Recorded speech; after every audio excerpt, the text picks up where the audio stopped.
Ceritanya, dalam perjalanan ke Malaysia kala itu, Said Muhammad Al-Maliki tiba-tiba kangen berat dan sangat terhadap datuknya, baginda Nabi Muhammad SAW.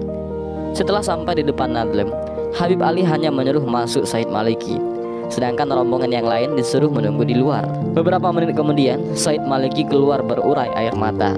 Said Maliki menangis terseduh-seduh. "Sudah terobati kangenku," ucap Said Maliki di tengah air mata tangisan rindu yang belum usai. Ternyata ketika Said Maliki masuk ke Nadlem Habib Ali itu, beliau dipertemukan oleh Habib Ali dengan baginda Nabi Muhammad SAW. Dan subhanallah, "Mari masuk nak, jangan melamun saja," ucap Habib Ali. "Inggih mbah," jawab Wali Paidi, lalu melangkah mendekati Habib Ali. Setelah mencium tangan beliau, Wali Paidi masuk ke Nadlem. "Kamu memang tidak bakat dengan ilmu melipat bumi itu nak Paidi. Jadi nanti tidak usah dicoba lagi. Kamu naik pesawat saja dari sini ke Indonesia," kata Habib Ali. "Inggih mbah. Siapa tahu nanti ketika kamu naik pesawat bertemu dengan Mulan Jamila yang kamu gondrungi itu," goda Habib Ali. Hahaha, Wali Paidi hanya bisa tertawa mendengarnya. Setelah makan bersama, Wali Paidi pun pamit pulang. Habib Ali menepuk-nepuk pundak Wali Paidi, mengantarnya keluar dari Nadlem. "Ingat perintah Sultan nak Paidi. Setelah sampai ke rumah, segeralah ke Gunung Arjuna untuk berkhawat di sana." "Inggih bah." Wali Paidi beranjak pergi ke bandara naik pesawat menuju pulang ke Indonesia. Setelah beberapa hari di Indonesia, Wali Paidi ini berencana melakukan surup nyepi ke gua di Gunung Arjuna sesuai perintah Sang Sultanul Aulia. Wali Paidi mulai berkemas untuk berangkat ke Gunung Arjuna.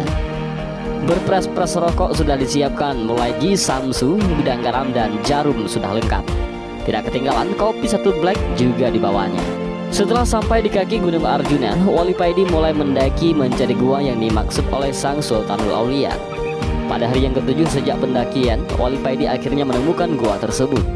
Gua itu mulutnya kecil, tertutup ilalang, tapi di dalamnya luas. Di pojok kiri ada sumber mata air dan di pojok kanan ada batu yang menyerupai meja yang kemungkinan oleh yang punya gua ini dulu dipakai untuk sholat. Wali Paidi menaruh barang bawaannya di sebelah batu yang mirip meja tersebut dan pergi menuju mata air untuk mandi dan berwudu. Ketika mandi, hati Wali Paidi ini dengan sendirinya berzikir dengan cepat dan otomatis. Pengetahuan ruhani Wali Paidi semakin bertambah. Hatinya berbunga-bunga tanpa dapat ia cegah. Nur bisorohnya semakin terang benderang. Setelah berwudu, Wali Paidi melakukan sholat di atas batu yang mirip meja itu. Beratus-ratus rakaat tanpa terasa telah berlalu dan Wali Paidi baru sadar ketika terdengar ayam berkokok. Wali Paidi pun turun dari batu menuju tempat perbekalannya untuk membuat kopi dan duduk santai sambil merokok. Panci sudah dikeluarkan dan rokok di Samsu refill sudah disiapkan. Tapi alangkah kagetnya Wali Paidi ini ketika mencari korek tidak ada. Ia keluarkan semua isi tasnya, tetapi tetap saja korek tidak ditemukan. Waduh, ciloko iki. Wali Paidi bergumam sendiri. Dia melihat kopi satu black yang aromanya begitu harum dan berpres-pres rokok berbagai merek tergeletak di samping kopi. Wes muspro kabeh iki, kok bisa koreknya nggak ke bawah, kata Wali Paidi mulai kesal. 1-2 hari dilalui Wali Paidi ini tanpa kopi dan rokok. Dan pada hari yang ketiga, Wali Paidi mulai tidak tahan. Hatinya semeblah ketika melihat kopi dan rokok yang terkulai tak berguna. Wali Paidi mulai membaca hizib. Semua hizib ia kerahkan. Dan setelah membaca Asfa 3 kali, Wali Paidi ini mengusapkan telapak tangannya pada matanya. Dan biar seluruh alam jin dan makhluk halus lainnya tampak sangat jelas terlihat oleh Wali Paidi segerombolan jin di luar gua sebelah kiri, kira-kira 10 meter dari luar gua. Wali Paidi mendatangi bangsa jin yang terdekat dengan gua tersebut. Gerombolan jin yang melihat Wali Paidi datang tampak ketakutan. "Ada yang punya korek api?" tanya Wali Paidi kepada bangsa jin. "Kami tidak punya," jawab mereka. Wali Paidi langsung mengobrak-abrik tempat perajin tersebut. Perajin tersebut lari tunggang lunggang dan banyak sekali yang terluka. Selanjutnya, setiap tempat yang ada jin ditatangi oleh Wali Paidi ini. Dan kalau ditanya jawabannya tidak punya korek, maka Wali Paidi ini langsung mengobrak-abrik tempat tersebut.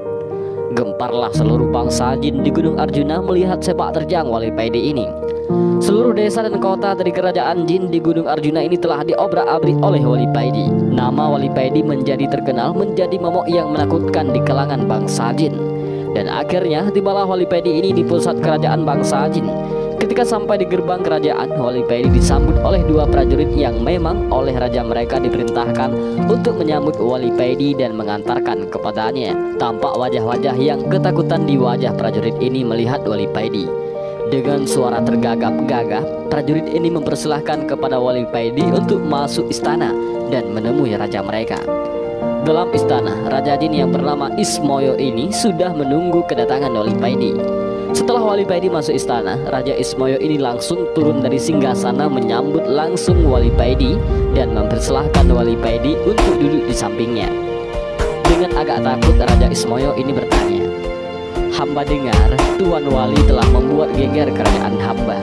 Tuan telah mengobrak-abrik seluruh wilayah kerajaan tanpa ada yang sanggup melawan Tuan. Apakah gerangan yang Tuan cari sehingga Tuan murka begini? Mungkin hamba bisa membantu." Wali Pedi menjawab, "Aku mencari korek. Apakah ada yang punya?" Seluruh prajurit tegak menunggu jawaban raja mereka. Senjata pedang dan tombak sudah mereka pegang dengan erat, bersiap kalau ada hal yang tidak diinginkan. Seluruh prajurit tegang menunggu jawaban raja mereka. Senjata pedang dan tombak sudah mereka pegang dengan erat, bersiap kalau ada hal yang tidak diinginkan. Keringat yang berbau kemenyan keluar dari pori-pori prajurit Raja Jin, yakni Raja Ismoyo. Suasana tegang masih sangat terasa. Saking tegangnya, ada prajurit yang terkencing-kencing di celana. "Tuan Wali, buat apakah korek tersebut kalau hamba boleh tahu?" tanya Raja Ismoyo. "Buat menyalakan ini dan membuat ini," jawab Wali Pedi sambil menunjukkan rokok dan kopinya. "Hanya untuk itu?" tanya Raja Ismoyo yang heran.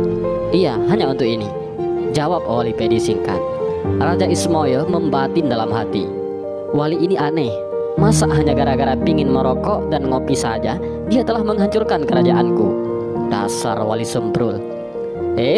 Namaku Pedi, bukan Wali Semprul," sahut Wali Pedi. "Ah, maaf Tuan, ternyata Tuan bisa membaca isi hati hamba." Raja Ismoyo mulai takut dan heran. "Terus, gimana? Sampaian punya korek apa tidak?" tanya Wali Pedi lagi. "Kalau hanya untuk menyalakan itu, pakai ini aja Tuan," jawab Raja Ismoyo sambil menjulurkan jari telunjuknya yang tiba-tiba bisa mengeluarkan api. "Masya Allah, kalian kan memang terbuat dari api. Maaf, aku baru ingat," jawab Wali Pedi sambil cengengesan. Wali Pedi mendekati Raja Ismoyo, mengeluarkan sebatang rokok, jisamsu refilnya dan mulai menghisap rokoknya. Hu Allah. Begitulah yang terdengar ketika Wali Pedi merokok. Selanjutnya Raja Ismoyo memanggil panglimanya dan berkata kepadanya, "Buatkan kopi buat Tuan Wali ini," perintah Raja Ismoyo sambil mengambil kopi dari Wali Pedi dan menyerahkan kepada panglimanya.